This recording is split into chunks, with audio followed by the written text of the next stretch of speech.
ಎಲ್ಲರಿಗೂ ನಮಸ್ಕಾರ. ಇವತ್ತಿನ ಕಾರ್ಯಕ್ರಮ ಬಹಳ ಅದ್ಭುತವಾದಂಥ ಕಾರ್ಯಕ್ರಮ. ಬೆಳಗಿನಿಂದ ಸಂಜೆ ತನಕ ನೋಡಿದಾಗ ಈ ಕಾರ್ಯಕ್ರಮದಲ್ಲಿ ಒಂದು ವಿಶಿಷ್ಟತೆ ಇದೆ.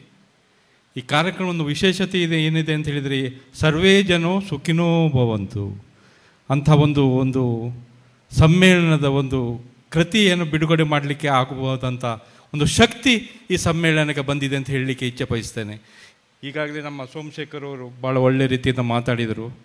ಸೋಮಶೇಖರ್ ಮುಂದಿನ ದಿನಗಳಲ್ಲಿ ಸಾಹಿತ್ಯ ಪರಿಷತ್ತಿನ ಕರ್ನಾಟಕ ಸರ್ಕಾರದ ಕನ್ನಡ ಸಾಹಿತ್ಯ ಪರಿಷತ್ ಅಧ್ಯಕ್ಷರಾಗಿ ಚುನಾವಣೆ ನಿಲ್ತಾ ಇದ್ದಾರೆ. ಅವರಿಗೆ ನಮ್ಮೆಲ್ಲರ ಸಪೋರ್ಟು ಮಾಡುವ ಹಾಗೆ ಮಂಜುನಾಥ್ ಸಾಗರ್ ಅವರಿಗೆ ನಾನು ಕನ್ನಡ ಸಾಹಿತ್ಯ ಪರಿಷತ್ ಮಂಗಳೂರು ತಾಲೂಕು ಘಟಕದಿಂದ ತುಂಬಿರೋದೇ ಅಭಿನಂದನೆಗಳು ಸಲ್ಲಿಸ್ತೇನೆ. ಇಂಥ ಕಾರ್ಯಕ್ರಮ ನಡೆಯಲಿ.